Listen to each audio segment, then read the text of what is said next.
Set Up, and I will be your host today. As a community of active older adults who are looking to stay engaged, Get Set Up is thrilled to have Jeri with us today to discuss how to have the most fun and fulfilling futures we can have.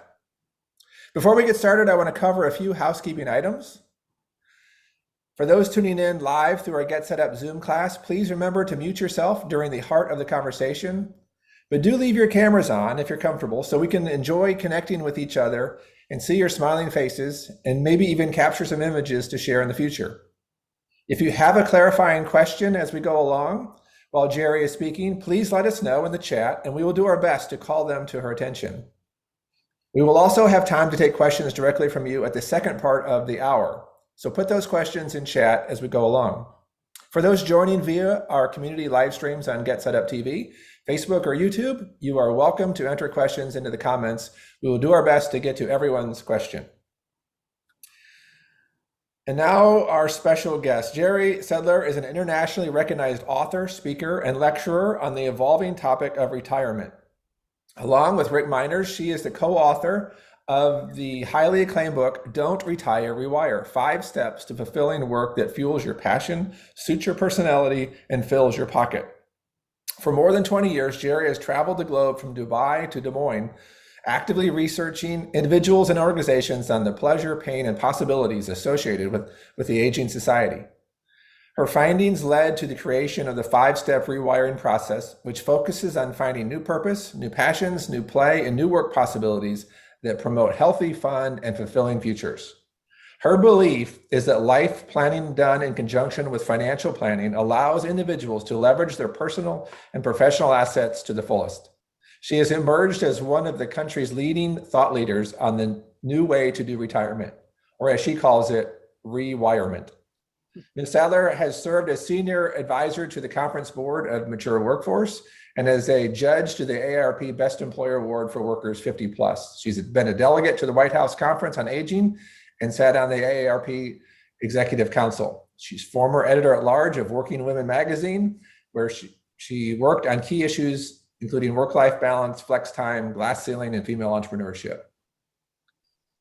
She was a partner in an executive search firm that specializes in the placement of senior executives in health and beauty industry, and she's influenced millions through her appearances on traditional media shows, frequently quoted in both traditional and social media.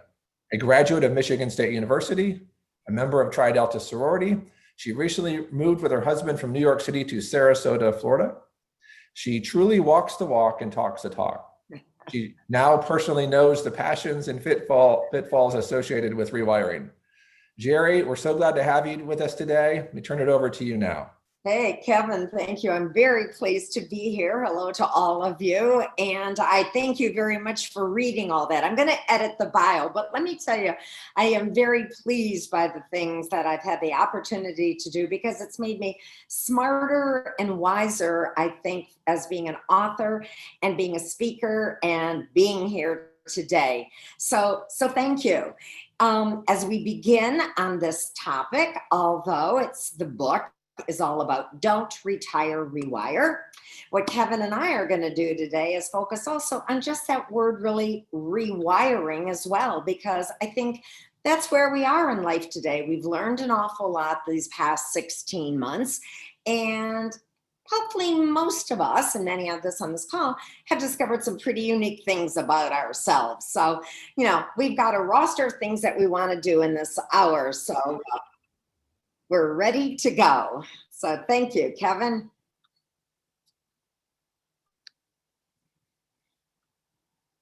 I guess I could probably kick off and tell a little bit about why we initially wrote the book. Sorry, Jeri. I left you there a second. Yeah, if you will, share with us why you wrote your book initially and why 3 editions. Okay. I don't know. First, I miss being with everybody. So I could see all of you live. And what I love to do is really work the room and get to know everybody's story. But alas, we can't do that. So it was a bit of a backstory. I want to share with you that it was really in the year 1999, 2000. And we all probably remember the times were different. And there was this thing called the .com era. And people were talking about retiring. And when I started talking to friends and family and different individuals, I discovered that there was a lot of naive ideas about retirement. And the biggest one is it is not a 30-year vacation. So all of a sudden, I started to think about, wait a minute, what is it all about? And that really led to the first edition of the book, because we all know that that's when the Hudson Institute in the year 2000 was coming out with all this data showing that we were living longer, healthier, overall younger lives, and that 3 million baby boomers are projected to live to be 100. So it really bothered me when people just thought that I'm just going to retire and everything is going to end. Our publisher happens to be Penguin Books. And when they bought the book, they called the book Evergreen. And the reason they did that is because they said this book is built so much on human behavior, not just the times, that it's going to continue to impact people regardless of their age or stage of life. So that's what I love to say to people. So the book first came out in 2002. The second edition came out in 2007 because during those years, I traveled the country and I spoke to thousands of people. And one of the biggest areas I saw where people needed some help happened to be with couples. They did not seem to be on the same page. A lot of times they were really at cross purposes. So in talking to our publisher, I said, I think there's an opportunity here to help people as a couple with their partner to think about, what are we going to do in this next act? Then in 2017, the publisher came to us, and this is pretty unusual, Kevin. That's why I'm making a point of this, for a nonfiction book. And what happened is they said, wait a minute, a lot of things have changed since 2002. Do you think there's things you'd like to add to the book? The increase of technology. Think of it. We're all on Zoom. We're all, I have to be aware of technology to even be participating today. Time had really taken on a different sense of import back there. And back then, and we would talk about people saying, well, if I had the time, I would do this. Or when I do have the time, I'm going to do this. Little did we know when that book came out in 2018, what was going to be coming shortly thereafter and the impact it would have on this concept of time. So the third edition is out there. And I think the reason it also stays so important is the fact that people of all stages and ages of life have related to the book. Because the truth is, Kevin, the book is really about us. And as you and I go a little bit further, people will understand what I mean, because this is the line I love to use to tee us up. And that is, when I started thinking about this book, I thought, what's the first question that people think about when it comes to retirement? Do you have enough? If I asked everybody to mouth it right now, you would probably be saying money to retire. And I said, no, that is one part of the equation, but no. The question should be, do you have enough money to retire? To do what? About activities. And then I said, time out. It's still bigger than that. The real question is, do you have enough money to retire to do what fulfills you? And that is really the essence, because so many people would say to me, Jeri, I'm so busy, I don't know how I ever worked. And I say, I don't care how busy you are. I want to know, are you really fulfilled? Are you getting your buzz? Do you really know what makes you tick? So this is where, if all of us were together, boy, I see some of these names, and Kip and Carolyn and Nita, I would be going right up to you and saying, talk to me. But that's what we're going to do through the screen in this next 40 minutes. Okay? You got 3 editions. I would guess you're probably thinking about the 4th one, right? Because a lot's happened since 18, right? After this last year, you're probably thinking you got some more ideas you can plug in there. You know what? It's funny you're saying that. Yes, but man, books are labors of love. So I'm sure. yeah, but you never know. Yep, yep. But I appreciate you being sensitive to changes and things that are happening, because as time changes, the situations change, and it seems like you're really speaking to that. So that's why the different editions and all. So good. Yeah. Well, let's start by asking the question: what is rewiring? That's a word you use in your book and in your speaking. And who can rewire, and when, and has rewiring changed? So tell us about rewiring. All the questions are okay. I want people to imagine that rewiring is really about the energy that is running through our veins. And the reality is that energy doesn't stop when you retire, when you leave a corporation, when you sell your business, when you stop doing volunteer work, when you get off of a board. Somebody said to me, I'd been babysitting my grandchildren, and all of a sudden they moved away. The energy that is given to any of these activities is still in us. And the visual I love to use is it needs someplace to go. It's almost, imagine our fingers are saying, here's the energy, where do I go next? So rewiring is not an end game. It's really a process. And I don't care how old or how young you are. When college students say, hey, when I graduated, I needed to rewire, in the same way that when somebody retired, they said, all of a sudden, I have this energy. Or yesterday, somebody said, all of a sudden, I got a rotator cuff problem. I'm going to have surgery. I may not be playing golf in the future. So, Jeri, how am I going to rewire my energy and my time that I normally gave to golf? So there is no expiration dates. There are no ages on this. But my co-author, Rick Miners, who I'll also say is my husband and business partner, he came from a background and a career of outplacement, of transition. And he said, people are good, but let's make it easier for them. Let's give them like almost a turnkey. And that's why we came up with the 5 steps, Kevin, because we wanted people to be able to recognize if they want to make some changes, you don't just go right into it, that there's a process to it. And that's why even on the cover of this latest edition of the book, but as you can see, the 5-step process. Initially, everything was targeted to work, but now my belief is it's targeted to our fun, our play, our activities, our community, our civic engagement. I'm going to give you ideas today that apply to all of this. But that's kind of the small version of rewiring. Sure. So it's about making changes, and I think we have a poll, right? We want to get some involvement with some of our participants. That would be great. Since we can't be in person, we're going to get them to answer online. So right. You guys should all see the question, the poll on your screen, and if you can enter your answer to this question: have you been thinking about making changes, such as adding or deleting anything from your life? Yes, no, not sure. It's all anonymous. We're not going to hold you to any of these things. This is just your opinions on this. We'll give this a few more seconds here and let everybody get a chance. There's definitely an overwhelming answer coming up here, which is good. You wouldn't be part of Get Set Up or joining our call today with Jeri if you really probably weren't open to change. And so obviously there's good change and bad change. We're all talking about good, positive change here to make life better. That's what we're working towards here.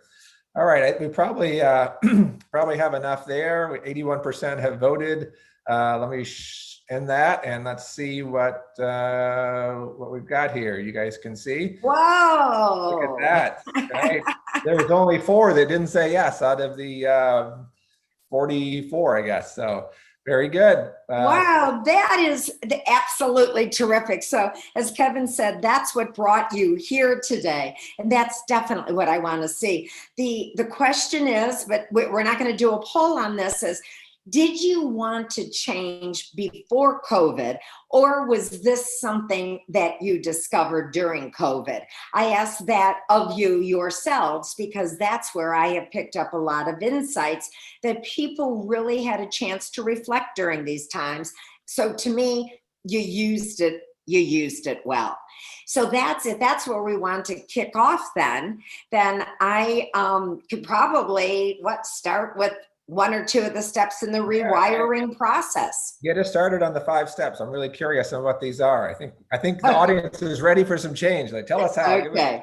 Okay. So regardless of what it is, the first step is to rewire is to recognize you're going to retire from something and rewire to something.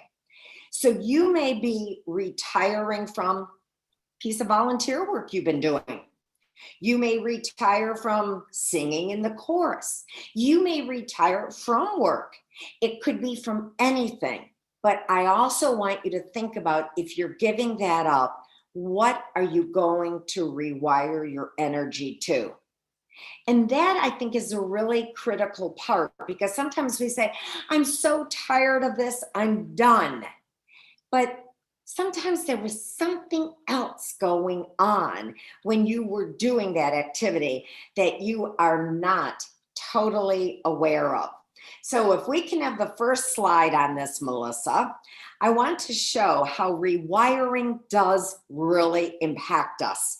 Now, as I'm saying on here, it really is the new way to do the future, and it's a process. I'm using the Vitruvian Man in here because this is Leonardo da Vinci. So any artists on the group will know that that is the man who was in like the perfect balance. I don't know if I totally believe in perfect balance, but it's something I do try to shoot for. When we think of rewiring, and you've already said, I want change, Jeri, it hits you intellectually first. And that's why you really added and made the comment on the poll. Intellectually, you know, I want to change something. Some of you may be saying, physically, I definitely want to be changing. Maybe it is the relocation, as I did. Maybe it's, you know, downsizing, or maybe it's going something larger. Maybe doesn't matter. So there's a physical change with rewiring. Third, there can be a social change. And those are the things that can be with family, friends, activities. And the last, and what I always say is really important, emotional changes. Because the truth is, we can say we like change, we can say we're ready to embrace it, but it will impact you emotionally. And I'm going to say that right up front, that no matter how you feel, no matter how excited you are to do something different, there still will be a piece that you're giving up, that you're breaking away from. So now you may be saying, all right, where can I really break away from things? So that's the next slide, Melissa. Because what we did is we said, all right, there are many, and everybody's slightly different, but many areas where we're really engaged in our lives.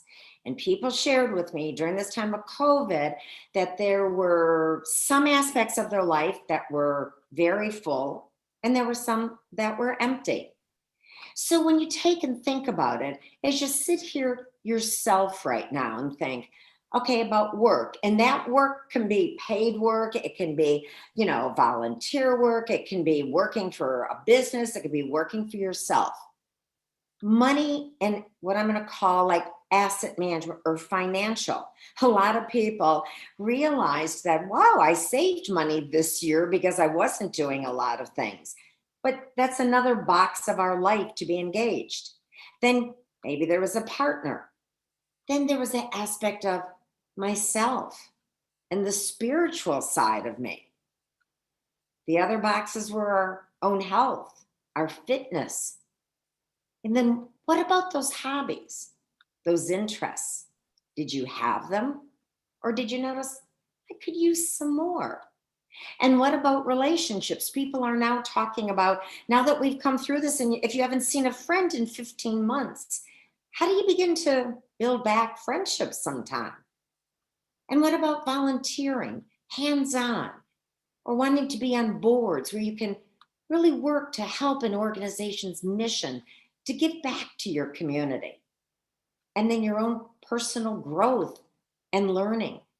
The fact that you're here today very much shows that you're in this category.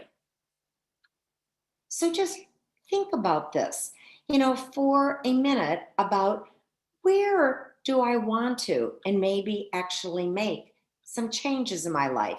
And we'll come back to that in a minute.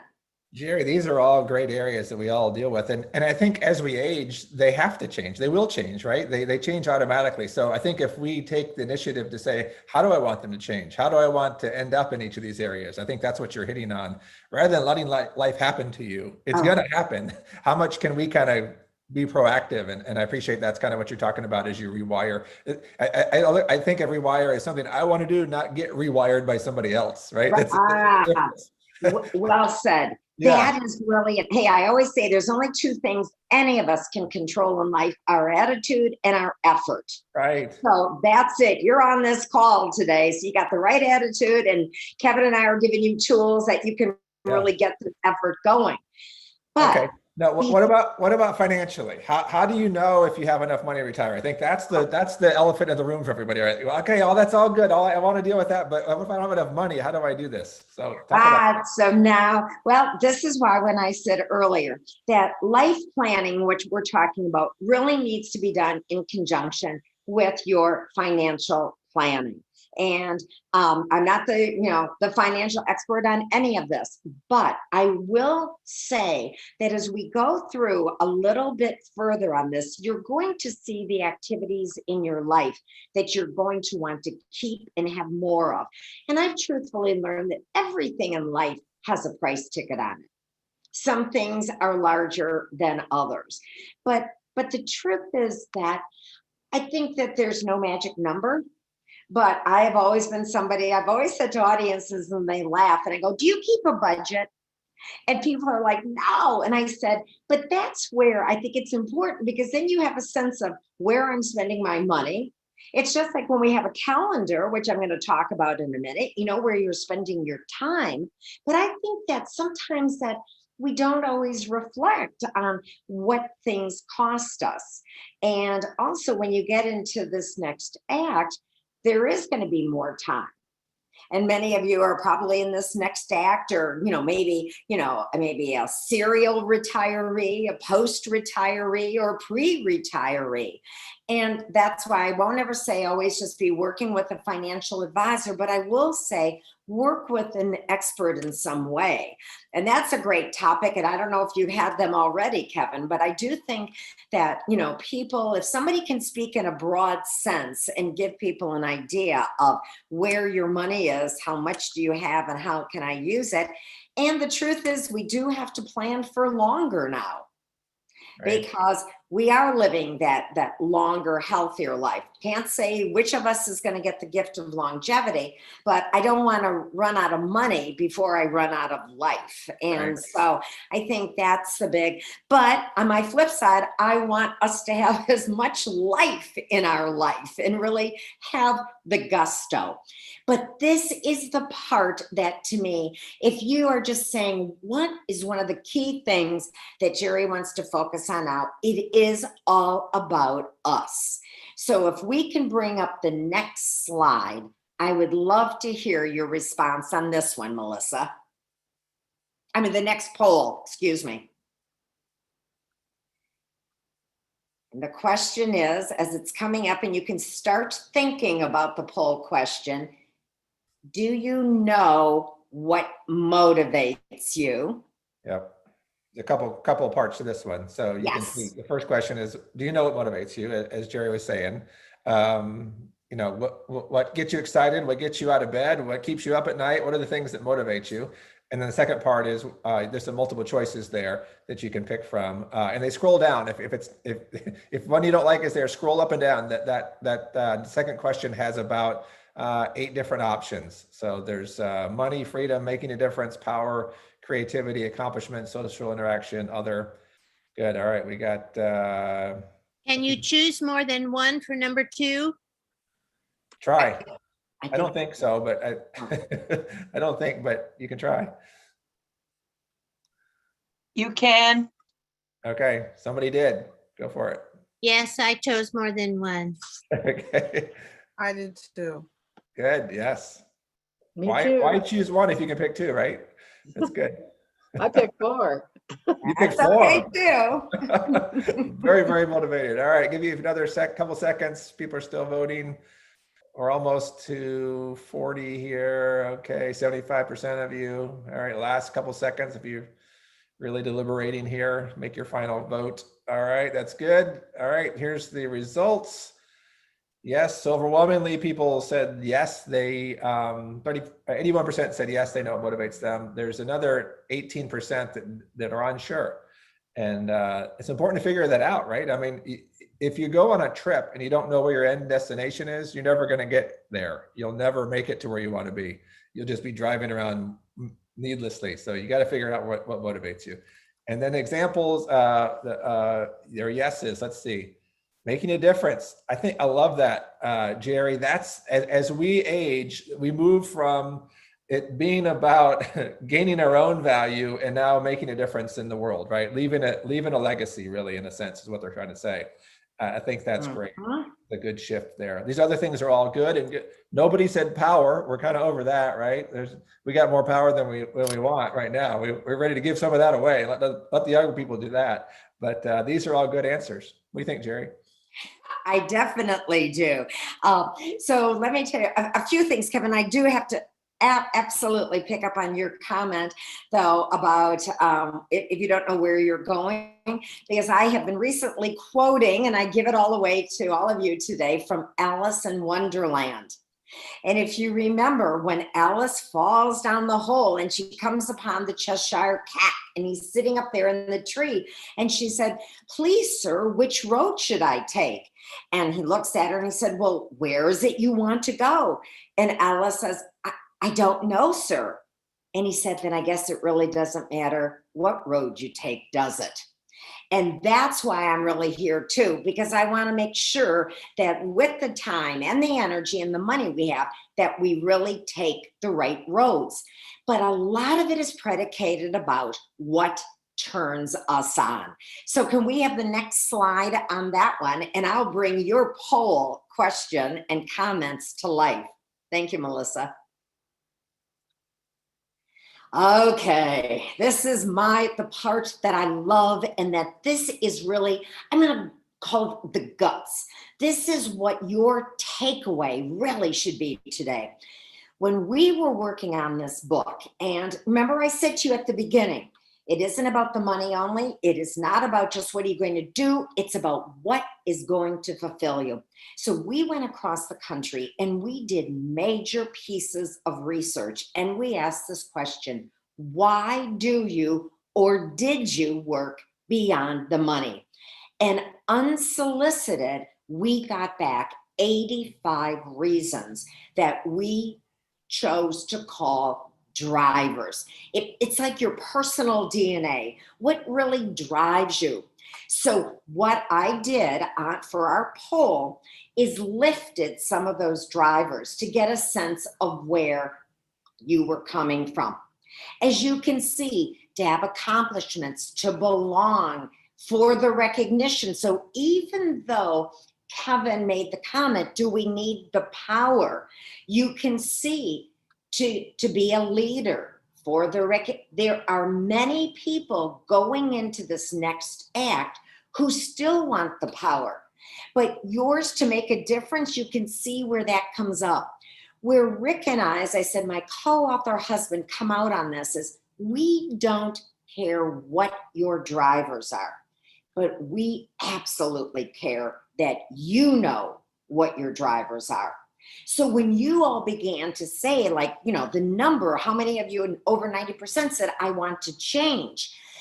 As you think about that in the activities, I also want you thinking about what motivates you, because that's why we get the fulfillment, to make a difference. all of a sudden, as Kevin said, it's about leaving legacy. But when somebody says, I want to have accomplishments, is it in a certain field or a certain area or a certain activity? These are the things we need to know about. And why it's so important is that when you retire from anything, you are going to leave things behind.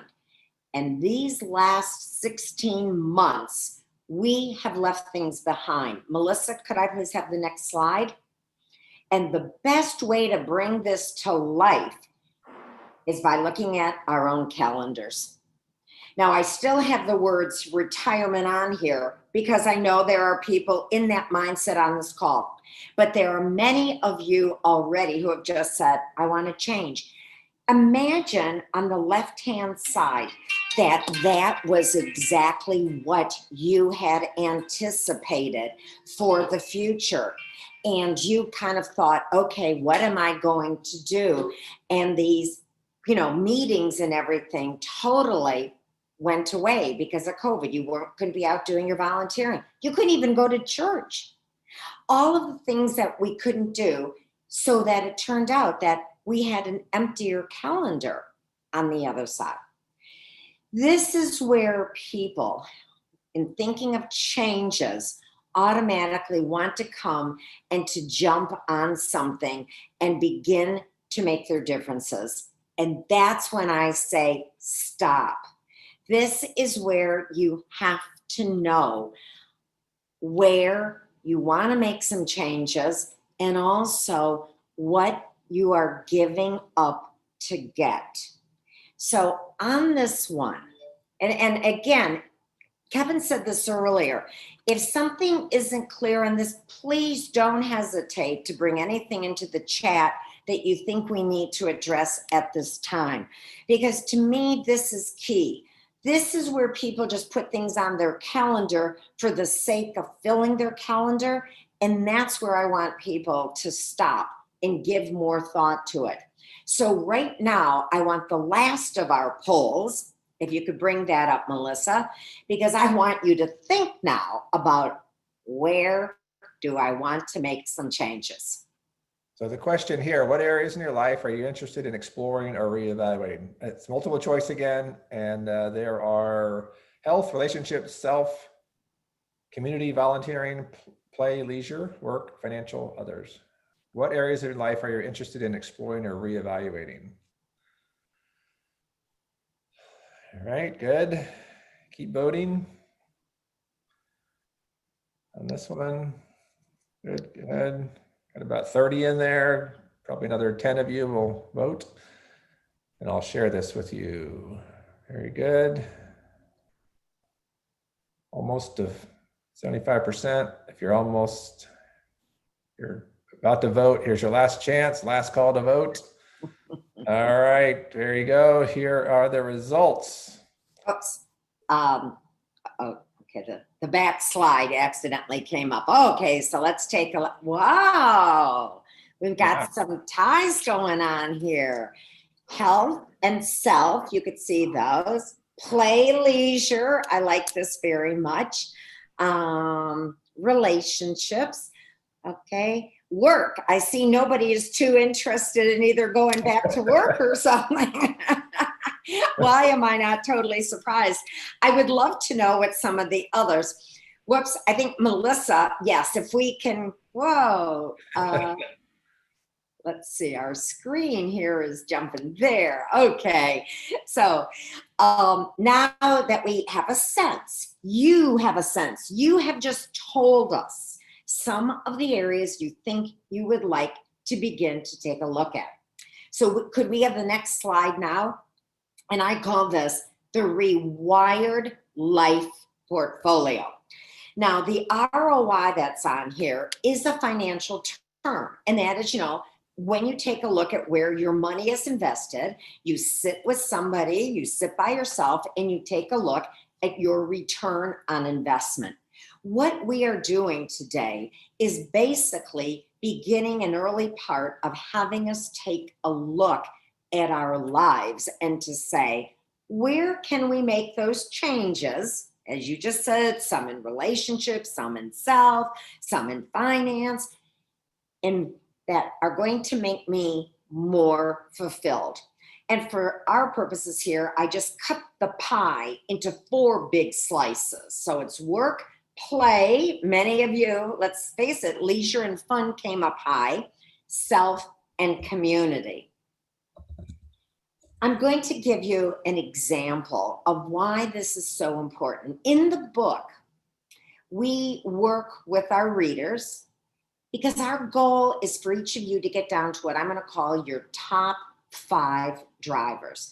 And once you really take the time to get there, they become like your honing device for life, because you begin to think about adding things to your life that are really going to fulfill you.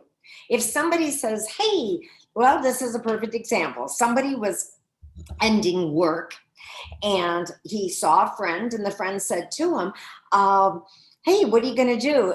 And the man looked at him and said, I really don't know. He said, I have been so focused on work.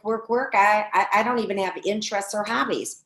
And all of a sudden the man said, hey, I sit on the board. It's a bird sanctuary, and kind of like the Audubon Society. We're looking for board members. Do you think this is something you would like to do?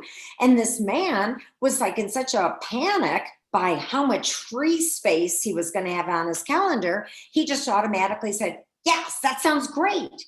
When he came home and told his wife what he had done, she looked at him and said, you don't even like birds. My point on this is where we need to understand ourselves as we go into this process. So let me share on something under community. It's all about making a difference, which was such at a high level with all of you. Somebody I worked with in our research, when she was, responding to all the questions, she told me the homeless. The issues of the homeless were very top of mind for her. She lives in an urban environment, and that's what she said she really wants to focus on in her next act. I saw her about 7 months after she started this project, and she was working at the church in the soup kitchen. And I said, how's it going? And she said, I don't like it. Now, all of a sudden, this is your time.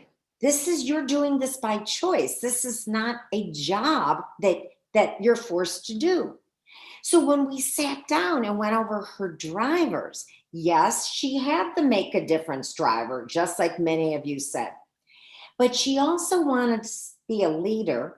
She wanted to be creative, and she wanted to be a problem solver. What we realized as we looked at her drivers is that she was on the wrong side of the homeless issue. Instead of doing the one-on-one hands-on serving to the homeless, she realized she wanted to be on the program side. She wanted to be developing some of the ideas and maybe eventually get herself much more involved with one of the homeless feeding organizations. Wow. That's my point. Yes, Kevin. Yeah. Do you find that a lot of people struggle with this piece of kind of giving themselves permission to think about themselves at this stage, because so much of their life before was dictated for them? Yes. And I'm thinking of doing a shirt that says become self-centered. And I don't mean that in a really terrible way, but I'm going to say it to every audience member today. I am giving you permission to think about yourselves. It's about time. The other thing, and I will make a special call out sometimes to women, often we can put our needs lower on the ladder. Right. And put other people's, ahead. And I'm not just going to say that that's just women. I hate pejoratives, but I've definitely seen that occurring. To me, this is it's all of our life stage. So we have to be going for what we know makes us tick. And then audience, every listener. And then when you do, and it's right, you really feel it. Then you have to have the guts to be able to say to somebody, as somebody just sent me an email and said, I told my daughter I cannot babysit more than 1 day a week because I have some dreams to pursue. And I Yes. thought, that's it. Yeah, right. Yeah. I think we're so programmed traditionally, we're programmed so to be compliant and do what everybody else around us, everybody in leadership around us wants us to do. And even like you said, I mean, good parents give everything away for their kids and their time and they sacrifice themselves. But as we age, we move into a new stage where the rules are different now and people feel bad doing what they want to do. So I like that you're encouraging us to give yourselves permission, because you can take care of yourself and still be generous. You can take care of yourself and still be kind. Doesn't mean you're this monster because you're taking care of yourself, right? Oh, no, and that's it. And I've done a special thing on the whole rewiring for caregivers, Yeah, because if you're always giving to others, how are you replenishing your spirit, your soul? So you have to know, well, what does it mean for me to rewire a little bit? right, Absolutely, Kevin. right. And as parents, I mean, as long as you're a parent, you're always a parent, and then you become a grandparent, and you want to continue to fill that role, but you have to draw those boundaries. I like that example you said, like, I can't babysit as much as you want me to. It's making me sick. I'm getting exhausted and worn out. I love you and I love the kids, but it's going to hurt me if I keep doing as much as you think I can do. And then anger begins to come in, Yeah. a little bit as well. And yeah, those are some of the things that, as we go through this process that we're talking about today, that I think that people are realizing that and one of the things I will say, get rid of the word, if it's still in your vocabulary, perfect. I Yeah. remember as like a kid growing up when somebody would say, her floor was so clean, you could eat off of it. It was so perfect. And I was like, who wants to eat off of a floor? But those were some of the things. And I think in this life stage that we still, and that's where I've seen a little bit of conflict between, couples and everything, and even with friends. Right. That sometimes a friend can be a little bit toxic. So when those of you who said about relationships, some people are going to be reevaluating friendships, because you want to be surrounded by positive up people. And if you've got dream stealers in your life, something we talk about in the book, that can hurt you and it can stop you from going forward. Yeah. Right. And I think that speaks too about what stage those friends are in your life around you, or even if you're living with kids, right? They're at a different stage. It's important to be around people that are kind of in the same stage you are, so you can kind of be like-minded, because you're going to think and act different. Well, you are, but I'm going to say this too. I think we have to be like a little bit careful, because then, when people will say, oh my gosh, you have that problem, well, we'll listen to my problem. So I do think it's very good to have generational friends. Yes. I absolutely, because I think they keep us on our toes. They bring a sense of different ideas forward, and they make us cooler, I think, as we really age. And there's really, when you want to be valued, and that's one of the drivers, I always say to people, like, by whom? Yeah. And I think, and that plays into the audience. If you want your kudos, if you want accomplishments, this is really, we're really kind of opening it all up today. And, that's why, talking this way between the two of us, I think is good, because hopefully we're addressing maybe some of the things our listeners are thinking. Right. Yeah. Absolutely. But even the generational thing is good for perspective, but they're going to have different drivers. I think that was my point, is that, right, they have different drivers at different generational places. Yes, but I do. Thank you for that, Kevin. There's something I want to say, though, is that our drivers really don't change during life. Okay. They just, if you had a competitive driver in the workplace, you might still have that competitive driver on the golf course, in a bridge, raising money for a bake sale. So that driver is still there. You're just transferring how you're going to fulfill it into something else. So don't ever really think, oh, I'm not going to be competitive anymore, because we are seeing something happening right now that's a new trend with competitive retirements. We saw competitive, I got my COVID shot first. I mean, we absolutely saw that. And now with people getting back to travel, well, where are you going? How soon are you? Right. So I think we have That's to a be. great, no, that's a great, I think that's a really helpful clarification there. The driver doesn't change, but the application of it or where you apply it has to change, or you're going to get frustrated, right? That's where the rewiring comes in. Exactly. That's where like That's going it. from something to something. If you don't make that transference, then you get frustrated, right? Because your Yes. drivers just get stalled because you can't apply them in the right place. Right. Yeah, that's good. That's good. Yeah. Ah, great. How do you stress having curiosity and purpose? How does that come in? Well, curiosity to me is, if people used to say to me, is there one thing that you wish everybody could have? And I'd say, yeah, I'd love to give you the gift of curiosity. I'm somebody who I kind of laugh and say, I have an insatiable curiosity. I want to know what's coming around the corner. I want to know what's next. And I think that's where sometimes people need to motivate themselves. One of my drivers is continuous learning. And so I love to learn as much from audiences as I love to share with them. But I would say to our audience today, if we don't have the poll on this one, but how curious are you? And how do you demonstrate that you're curious? How would somebody know if you said, I'm really curious? How and where was the last time you showed it?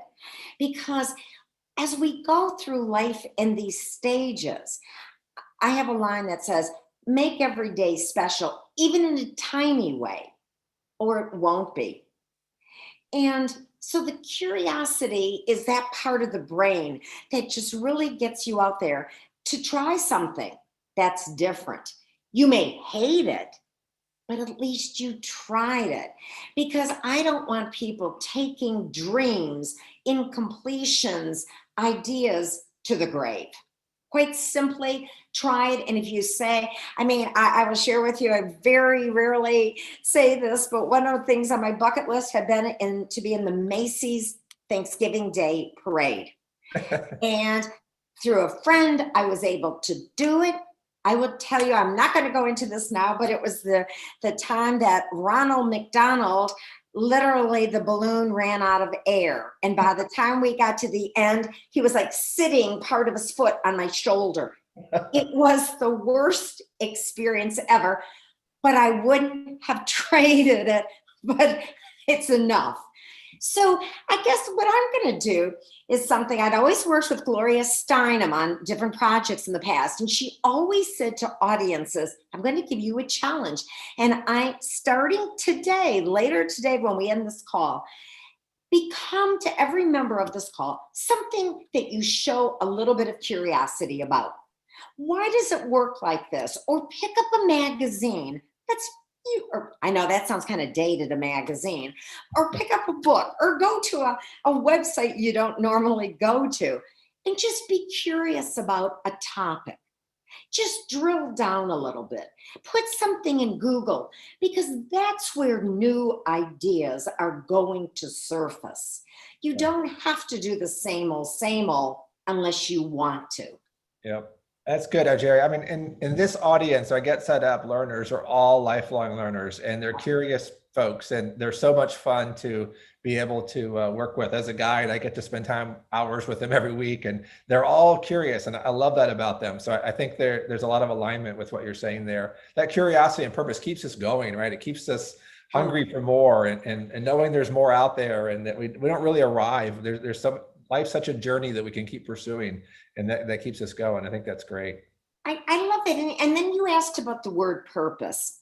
And let me say something on this. I think that there was a time, some authors, some speakers, consultants like myself, it was all about purpose. So what I like to say is there is purpose with a large capital P and with the small letter P. There are people who are going to set up new organizations and foundations and take on major projects. So that's really purpose with a P. Like somebody I know started that I met in my travels, eliminatepoverty.org. And that was, a mighty goal. but you can have different kind of purpose. When, when people will say, well, is it too trite if I, want to try to really get out there and run a mini marathon? And I said, absolutely not. And I think somewhere along the way, we elevated purpose. It is important because I'm not going to kid you, Kevin, there is enough data that shows when people are moving in the direction of a goal, of having purpose, they're happier Right. because there's just something to shoot for. Yeah. So but I think sometimes, and even when we have the whole idea of purpose, it's like, whoa, it just doesn't have to be that big. Yeah. Right. Yeah. So people get kind of frozen, not knowing the specificity of their purpose. So they do nothing, right? They just kind of, and then they end up floating. They're even worse off. Floating's worse than having a direction anyway, getting going. Yeah. So one of our attendees had the idea saying we all need a t-shirt. Felice says we all need a t-shirt that reads "Do not disturb, I'm rewiring." Do you have any of those shirts, Jeri? People wear I don't know, but I like that idea. I've always, kidded around about that, but I like that. Thank you. This audience would buy them. You could take orders today if you had that shirt. Wow, I like this. It's so funny. I just heard Rick laughing in the background on this too. But it's so funny. We were saying this because even in the move, and I take a personal minute on this, it's only been 8 months from New York City to down here to Sarasota. And that's what I have seen. So many people who are happy, but they're looking for the next.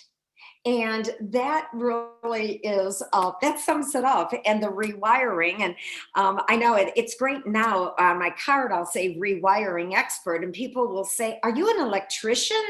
and I'll say, "Kind of. I want to help people light up their lives." So, there's something here. Right. Well, I love the rewiring because to me it implies a connection from one thing to another, right? When you rewire, you're reconnecting from one thing to another. It shows purpose in that, and it shows when you connect your purpose and your power and all of your 5 steps. That's really a good picture of what we're really doing. There's action involved. It's retiring is not doing nothing. Rewiring is showing there's action. I like that. That's really it. And you just said the connecting. And I sometimes like to use the example of a lamp.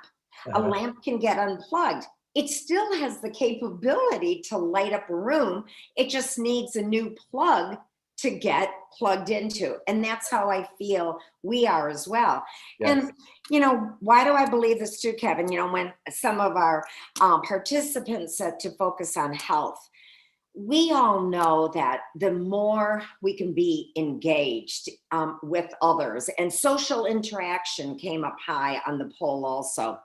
It's the old Barbara Streisand song about people who need people. And I think over these last months, we've discovered that as well. But there are health benefits really to rewiring because you're with others, you're using your brain, you're using your noodle, and we're expanding ourselves, and the curiosity actually ties into a different part of the brain too. So there are payoffs that are, social and civic and community, but definitely from the health benefits too. And then there are 2 things, if you're going to allow me to bring these up, but 2 things go on. We've seen, we call it rust out or burnout. Yeah.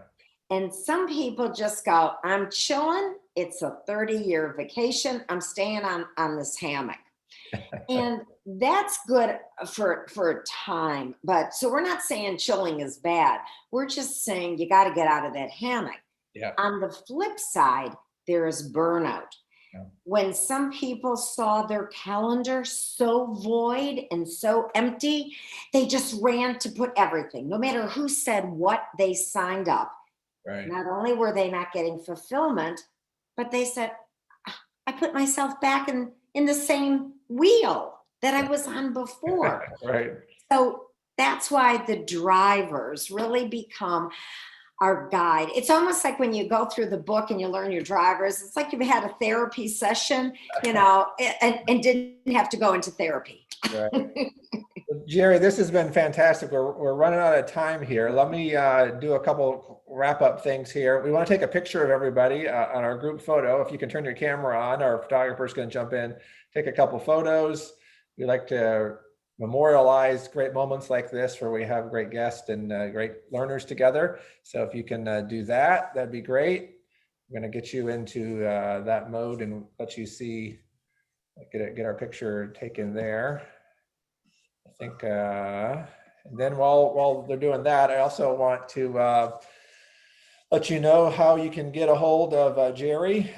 We'll share her website and how you can get her book. You can get her book on Amazon. We'll give you these links. So we'll send these links out also to everybody who's registered for the class.